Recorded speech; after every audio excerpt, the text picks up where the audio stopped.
চলে আসলাম বড়কথা রেলওয়ে স্টেশনে। দেখেন এখানে কত মানুষ ট্রেনের জন্য অপেক্ষা করতেছে।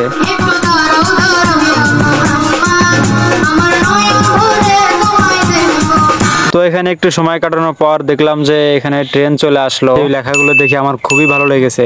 লেখা ছিল যে, তো দেখেন গাইস, ইয়ে কিয়া হুয়া, এটা কোনো কাম হইলো? আসসালামু আলাইকুম, হ্যালো এভরিওয়ান, কি অবস্থা সবার? আশা করি সবাই ভালো আছেন।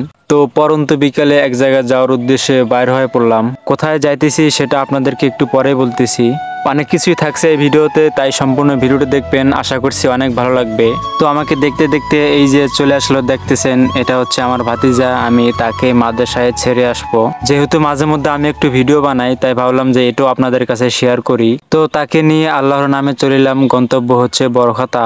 মাঝে মধ্যে ছুটি কাটানোর সময় তাকে এভাবে আনতে হয় এবং এভাবে রাইখা বাঁচতে হয়। তো চলুন আমরা এখন সামনে আগাই। আর এটা রোড দেখতেছেন, এটা হচ্ছে আমাদের এলাকার রোড। আগের থেকে কতটা উন্নত হচ্ছে আলহামদুলিল্লাহ। রাস্তাঘাট সবকিছু উন্নত হচ্ছে আলহামদুলিল্লাহ, তবে একটু সময়ের ব্যবধানে। আর এই রাস্তাতে বর্ষাকালে চলাফেরা করা একদমই কঠিন হয়ে যায়। আর এখন আর সেই ভোগান্তিটা ভুগতে হবে না। তো আমরা দেখতে দেখতে চলে আসলাম একদম সানিয়াজানের কাছাকাছি। তো আমরা সানিয়াজান বাজার পার হয়ে চলে আসলাম বড়কথা রোডে। এই রাস্তাটা অলওয়েজ বিউটিফুল। যারা নিয়মিতভাবে চলাফেরা করেন তারাই জানেন। তো রাস্তার ভিউ একটু এনজয় করেন।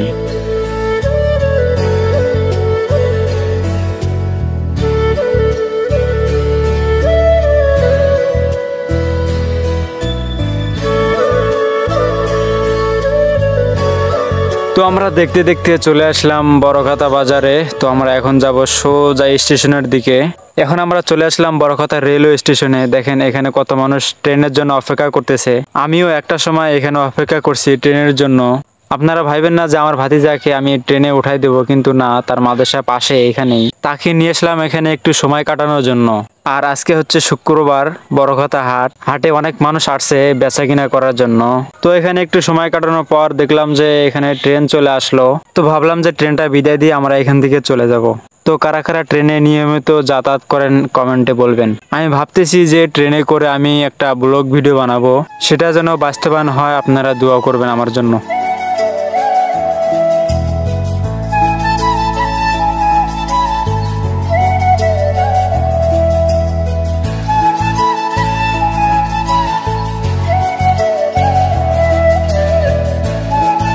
ট্রেনটা বিদায় দিয়ে দেখলাম যে এখানে একদল মানুষ, তারা গান গেয়ে ওষুধ বিক্রি করতেছে। তো আপনাদেরকে একটু শোনায় কি গান বললো।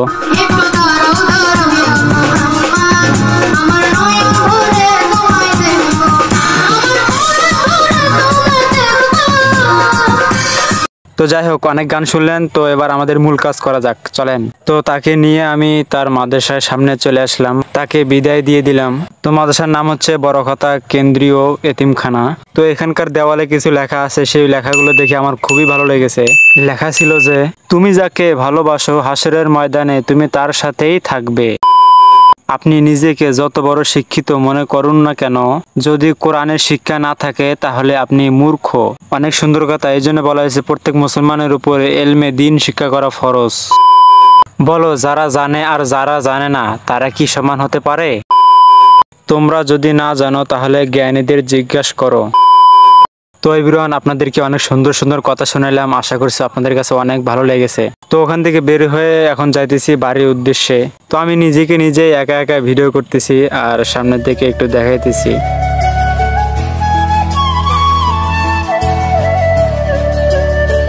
তো ইতিমধ্যে যাওয়ার পথে দেখা হয়ে গেল আমাদের পরিচিত মুখ। তো যাওয়া যাক, এবার আমরা সামনের দিকে আগাই।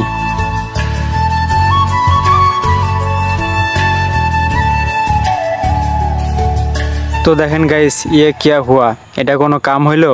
তো রাস্তার কাজের জন্য এখানে ইট নিয়ে যেতেছিল লোড গাড়ি। তো এখানে এসে ফাইসা গেছে। যতক্ষণ পর্যন্ত না ওঠে ততক্ষণ আমাকে এখানে ওয়েট করতে হবে। আমি ফাইসা গেছি মাইনকারছি পায়। তো যাই হোক, কি আর করা। তো একটু পরে আরো অনেক মানুষজন আসলো, আমার মতো পথচারী, তারা অটো নিয়ে আসছিল। তো সবশেষে আরো কিছুক্ষণ ওয়েট করার পরে গাড়িটা অনেক চেষ্টার পর উঠে গেল। তো যাই হোক এভরিওয়ান, আজকের ভিডিওটা এই পর্যন্তই ছিল। তো সবাই ভালো থাকবেন, সুস্থ থাকবেন। আবার দেখা হবে কোনো ভিডিওতে। আল্লাহ হাফেজ।